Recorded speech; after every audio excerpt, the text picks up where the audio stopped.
Wedding shopping కు best destination Mukunda జ్యువెలరీలో wedding mela offers.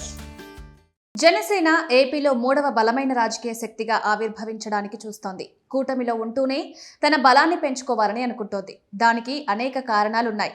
AP లోపల బయట ఇటీవల జరిగిన పలు సంఘటనలు జనసేన ఆలోచనలను ప్రభావితం చేస్తున్నాయని చెప్తున్నారు.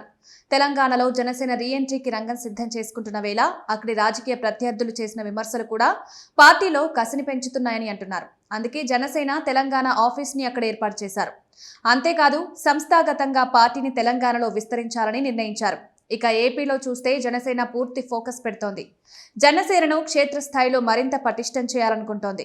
అందుకోసం పార్టీ పరిశీలకులుగా ప్రతి జిల్లాలోనూ సీనియర్ నేతలను నియమించింది. ఇక ఈ జిల్లా పరిశీలకుల కమిటీలో ఆ జిల్లాకు చెందిన కీలక నేతలను సభ్యులుగా తీసుకుంది. వీరంతా జనసేనలో చురుగ్గా పనిచేస్తున్న నాయకులను గుర్తిస్తారు. వారికి రానున్న రోజుల్లో పార్టీ పదవులు ఇస్తుందని చెప్తున్నారు. అంతేకాదు వారిని త్వరలో జరగనున్న స్థానిక సంస్థల ఎన్నికల్లో పోటీకి కూడా పచ్చజెండా ఊపుతారని అంటున్నారు. ఇదిలా ఉంటే స్థానిక సంస్థల ఎన్నికలను జనసేన పట్టుదలగా తీసుకుంటోంది. ఎందుకంటే ఇక్కడ గెలిచి మండల అధ్యక్షులుగా, జెడ్పీటీసీలుగా, కార్పొరేటర్లుగా, మున్సిపల్ చైర్మన్లుగా గెలిచిన వారు 3 ఏళ్ల పాటు తమ బలం మరింతగా పెంచుకుంటే 2029 ఎన్నికల్లో వారినే ముందు పెట్టి ఎమ్మెల్యే అభ్యర్థులుగా తీసుకోవడానికి కూడా జనసేన ఆలోచిస్తోందంటున్నారు. ఈ నేపథ్యంలో కూటమితో పొత్తులు ఉంటూనే బలమున్న చోట స్నేహపూర్వక పోటీలకు కూడా జనసేన గ్రీన్ సిగ్నల్ ఇస్తుందని ఊహాగానాలైతే సాగుతున్నాయి.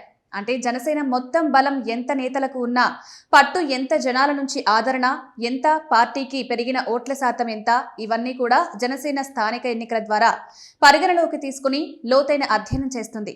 ఒక విధంగా స్థానిక ఎన్నికలను జనసేన లిట్మస్ టెస్ట్ గా భావిస్తోంది. ఈ ఎన్నికల్లో సత్తా చూపించిన నాయకులను చేరదీయడమే కాదు, భవిష్యత్తు నాయకులుగా వారికి గుర్తింపిస్తూ ప్రోత్సహించాలని జనసేన పెద్దలు అనుకుంటున్నట్లుగా ప్రచారం సాగుతోంది. పొత్తులో ఉన్నప్పటికీ 2024 ఎన్నికల్లో జనసేనకు ఏకంగా 14% దాకా ఓట్లు లభించాయని అంచనా. దాన్ని మరింతగా పెంచుకోవాలని చూస్తోంది. 2029 ఎన్నికలను జనసేన ప్రతిష్టాత్మకంగా తీసుకుంటుందని కూడా చెప్తున్నారు. ఈ ఎన్నికల్లో జనసేన తన లక్ష్యాలను నెరవేర్చుకోవడానికి సరైన వేదికగా భావిస్తోంది. మొత్తానికి జనసేన ముందు లోకల్ బాడీ ఎలక్షన్స్ ఉన్నాయి. వాటిని గట్టి పట్టుదలతో తీసుకుంటోంది. అనూహ్య విజయాలు సాధించడమే కాదు, తమ పట్ల జనాభిప్రాయం ఏంటన్నది కూడా కొలమానంగా పెట్టుకుని భవిష్యత్ కార్యాచరణకు సిద్ధపడుతోందంటున్నారు.